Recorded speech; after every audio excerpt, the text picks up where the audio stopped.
Lawmakers on both sides of the aisle are calling out the president, some saying that he should be removed from office immediately.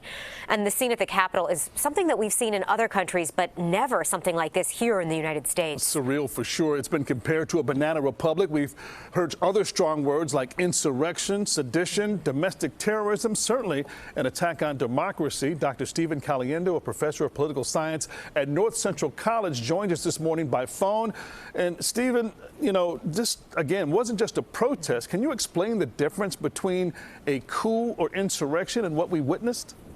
Well, good morning to both of you. Yeah, it certainly wasn't just a protest. I think, you know, a coup d'etat might be able to be used accurately here as a metaphor, but the rioters, while they sought to disrupt the process, really had no intentions of personally overthrowing the government, taking control. I think insurrection is a more accurate term because, you know, it certainly was a violent uprising against government. But I just want to underscore the roots of this are important, and CBS 2 deserves a lot of credit for the way you're covering it. Vermont Terry's reporting was right on target this morning, and Del Marie Cobb, as usual, has it right. I mean, this is really rooted in and reflective of a white supremacist mindset, and it was a direct extension of what we saw of the unrest this summer.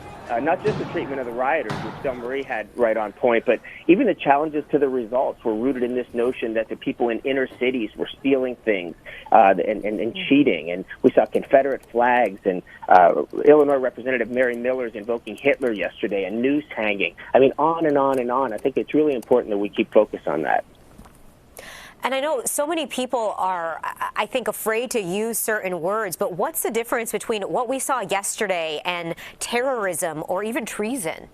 Yeah, certainly it's a form of domestic terrorism. It created terror. People ended up dead, but even without the deaths, there was violence. Treason is a legal term, and it really means about betrayal of country. And these folks, this is why it's interesting. They fancied themselves to be patriots.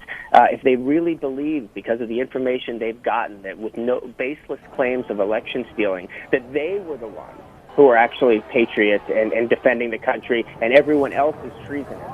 And so it really gets to be complicated because there are going to be legal aspects to all of this. It's not an overstatement to say that things could have been a lot worse. There could have been more casualties as we look at the video now of these Trump supporters storming the Capitol building, breaching the Capitol. But after all this was over and order was somewhat restored, Congress went back to work and certified the Electoral College early this morning, 2:39 Central Time to be exact. Stephen, why was it so important for the Congress to finish the work and certify Joe Biden as the next president of the United States?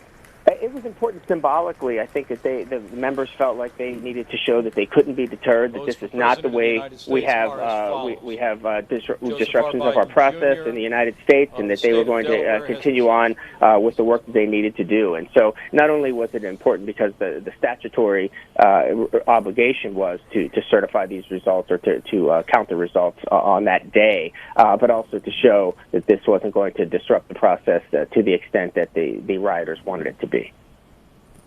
I mean, there's still so many questions and so much yet to still happen. So, Dr. Stephen Caliendo, thank you so much for all of your insight. It was nice to be with you this morning. Absolutely.